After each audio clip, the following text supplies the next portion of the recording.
Pak Triawan, apa kabar? Adek, baik. Pak Triawan, ini apa namanya? Anda kan orang yang ditunjuk oleh Pak Jokowi untuk menunaikan janji-janji Jokowi untuk memajukan industri kreatif, ekonomi kreatif. Kenapa Pak Triawan undang saya ke coffee shop? Sebelum kita jawab itu, sebelum kita ngobrol soal itu, ngopi dulu dong. Oke. Ya. Ini bisa pesan langsung ya? Langsung pesen. Oke, Mas. Iya, apa sama Pak Franky. Yang paling enak apa? Pagi-pagi gini biasanya orang minum lebih light coffee. Jadi minum cafe latte, kopi susu, kayak gitu. Ini siapa nih, Pak? Ini Pak Franky Angkawijaya, dia seorang ahli kopi. Wah, sebuah kebanggaan. Yang langka di Indonesia. Indonesia. Kebanggaan saya dibikin kopi sama ahli kopi Indonesia. Mungkin nanti langsung dibikin ya Mas ya? Iya, boleh. Kita sebelum ngobrol nih Pak, tadi saya pertanyaan tadi belum dijawab tuh Pak. Kenapa saya diundang ke coffee shop? Padahal Anda khusus menunaikan janji Pak Jokowi untuk memajukan ekonomi kreatif. Jadi ekonomi kreatif itu sangat luas, ya, seluas Indonesia. Ya. Ada 16 subsektor. Yang paling utama ada beberapa subsektor, yaitu fashion, kuliner, dan kerajinan. Nah, ini kuliner. Ini kuliner, bagian dari potensi kuliner Indonesia yang sangat luas. Kopi.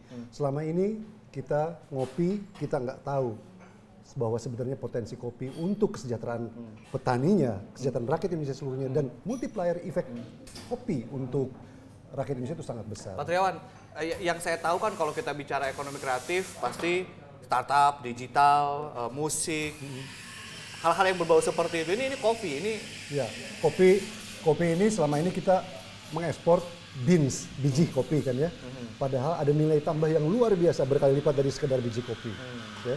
Jadi dari hulunya lo biji kopinya, tapi hilirnya adalah branded coffee. Ya. Nah itu yang kita harus kembangkan di Indonesia. Jangan kita hanya menjual biji kopi ke luar negeri yang menikmati nilai tambahnya orang luar. Malahan mereka menjual di Indonesia. Industri coffee shop seperti ini lagi booming begitu di kalangan anak muda. Se-booming apa? Se-booming startup juga? Se-booming digital juga? Iya, luar biasa. Jadi 2-3 tahun terakhir ini, boleh dibilang 5 tahun terakhir ini, terasa sekali ada gerakan, ada movement ya ke arah gaya hidup. Kopi bukan sebagai komoditas saja, tapi sebuah gaya hidup.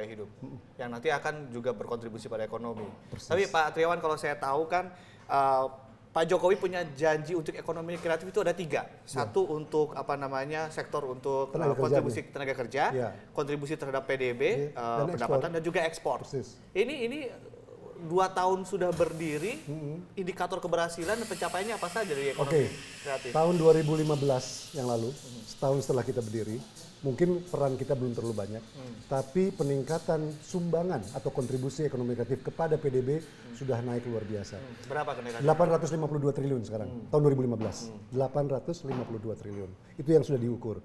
2016 diperkirakan naik sekitar 70-80 triliun. Ya, jadi sekitar 920 triliun.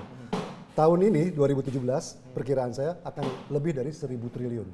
Jadi itu suatu potensi yang luar biasa. Dan itu perhitungannya belum sepenuhnya tepat gitu. Masih harus diperbaiki lagi, perhitungannya. Ya, ini coffee shop. Tadi ada juga Pak Franky, ahli kopi lah, salah satu ahli kopi di Indonesia.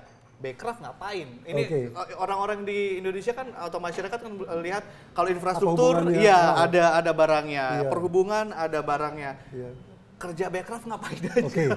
Tadi kan saya ngomong soal potensi kopi, berbagai, ini kopi ya kita bicara ya, berbagai ragam kopi yang ada di Indonesia. Ada Lintong di Sumatera Utara, lalu ada Toraja Kalosi.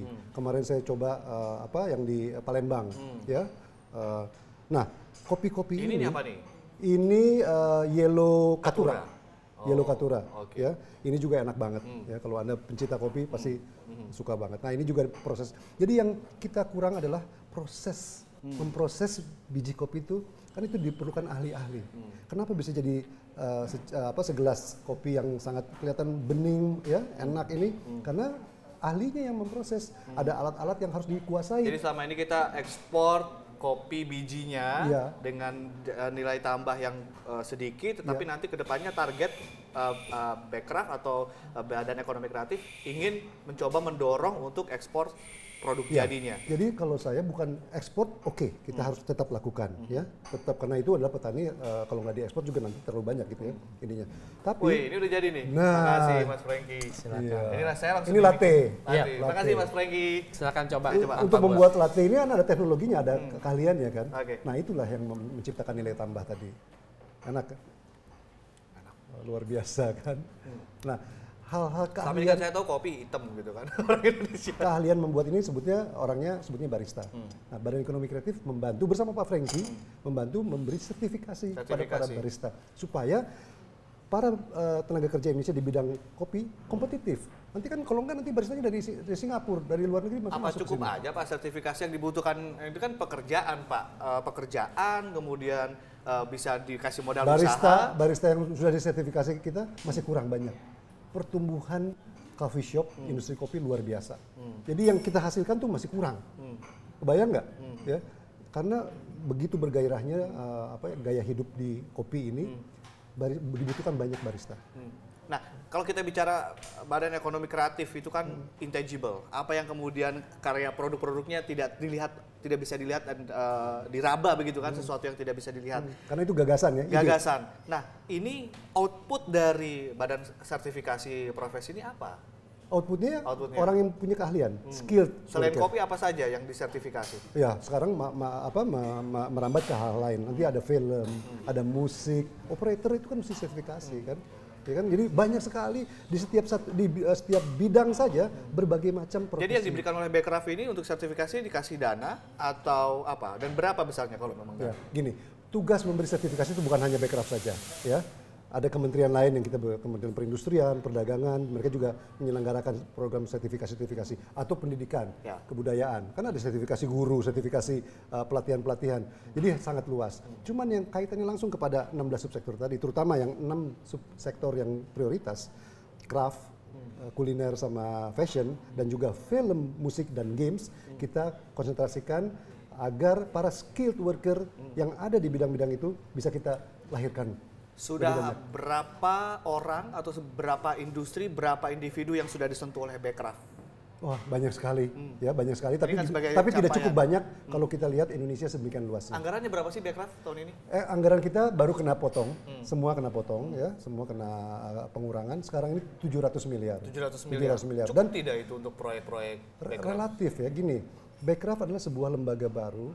Kita ingat ini bukan lembaga swasta, ini lembaga pemerintah dengan segala kerigidan, ya, kekakuan sistemnya yang harus kita siasati, tapi kita tidak melanggar hukum. Nah, terus terang kita belum sedemikian canggihnya untuk bisa memanfaatkan anggaran ini agar bisa berjalan cepat. Ini kita masih terus improve.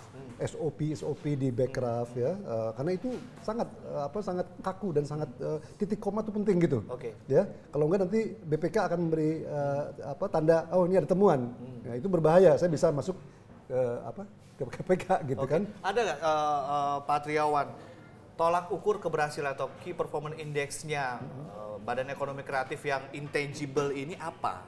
Target misalnya katakanlah untuk sertifikasi berapa orang tersertifikasi di setiap industri, kalau misalnya ekspor berapa? Iya, ada sih detailnya semua tuh ada di sini angka-angkanya ya. Cuman intinya gini, intinya bahwa kita lebih ke sini, lebih ke depan ini kita ingin lebih banyak lagi orang yang bisa kita beri sertifikat, ya, agar kita bukan hanya keahlian yang dipunyai, tapi harus ada sertifikat. Kalau 2 tahun lagi menjelang 2019, Pak Triawan, apa saja grand design atau strategi kedepannya, program-program apa saja, PR-PR apa saja yang belum tercapai? Semuanya belum tercapai, ya. Semuanya belum. Maksudnya begini, untuk idealnya kita ini negara yang sangat luas. Yang saya ingin katakan bahwa di ke-16 subsektor ini yang namanya ekosistem itu belum terbentuk, ya. Fashion, siapa yang nggak butuh sandang? Ya makanya berkembang secara natural. Kuliner juga yang terbesar kan secara natural. Tapi bagaimana kita bisa mengakselerasi mereka dan melahirkan brand-brand yang bisa kita banggakan di dunia internasional. Jadi tugas kami di Badan Ekonomi Kreatif itu melalui ke-6 kedeputian itu, ya, adalah membentuk ekosistem yang betul-betul bisa menjadi landasan untuk kita maju. Pertama, tadi ada akses permodalan, ya. Anda ngomong tadi soal intangibilitas, ya, betul. Permodalan artinya Bekraf ngasih uang. Akan menuju ke sana, tapi sekarang adalah membuka kemungkinan para penyedia modal, ya, apakah itu bank atau financial institution lain, untuk memberi pembiayaan kepada para pelaku ekonomi kreatif yang hanya bermodal ide, tidak punya properti untuk lalu kedua masalah pemasaran. kita ada deputi pemasaran, ada deputi infrastruktur, ada deputi hak kekayaan intelektual. Suatu karya, suatu gagasan kalau tidak didaftarkan, tidak akan terlindungi. Kalau tidak terlindungi, tidak bisa dimonetisasi. Jadi yang Anda maksud ekosistem itu adalah seperti coffee shop ini ingin membuat brand-brand Indonesia mungkin lebih terkenal seperti brand-brand internasional karena harga bisa berlipat kali. Harga bisa berlipat-lipat, lalu kemudian kualitas juga nggak kalah begitu ya. Persis. Tapi untuk brand itu harus ada konsistensi. Partner seperti Pak Frank ini kan partnernya Backcraft juga kan. Ada berapa banyak Pak untuk khususnya untuk industri kopi ini? Di 16 subsektor itu banyak asosiasi, banyak akademisi, banyak komunitas yang semuanya harus kita akomodasi karena mereka mempunyai potensi yang berbeda-beda. Jadi pekerjaan kita pekerjaan yang luas, harus dipercepat ya. Dan harus jangan dibubarkan, ya jangan nanti ganti pemerintah, ya ganti lagi institusinya. Mulai dari nol lagi. Oke. Pemirsa tetaplah bersama kami, janji Jokowi JK akan segera kembali usai jeda berikut ini.